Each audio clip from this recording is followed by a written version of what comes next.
அடர்ந்த காட்டின் நடுவே முருகன் தவம் செய்து கொண்டிருந்தார். வழக்கமாக கடவுள் தவம் செய்தால் வரம் கேட்பதற்காக தேவர்களோ அல்லது அசுரர்களோ வருவார்கள்.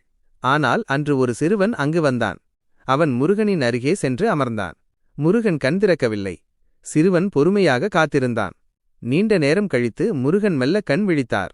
முருகன் கேட்டார், குழந்தாய், இந்த அடர்ந்த காட்டிற்குள் பயமின்றி ஏன் வந்தாய்? உனக்கு என்ன வரம் வேண்டும்?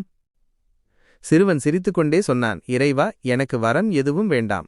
நீங்கள் ஏன் இங்கே தனியாக அமர்ந்து தவம் செய்கிறீர்கள் என்று தெரிந்து கொள்ள வந்தேன்.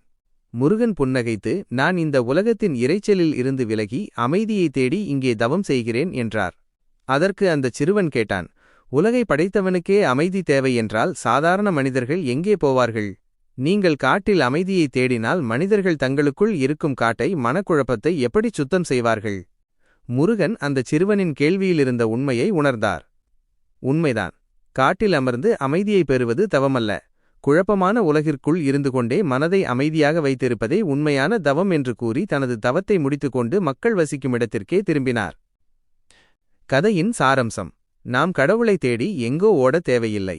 நம் அன்றாட கடமைகளுக்கு நடுவே அமைதியான மனதுடன் வாழ்வதே கடவுளுக்கு நாம் செய்யும் தவம்.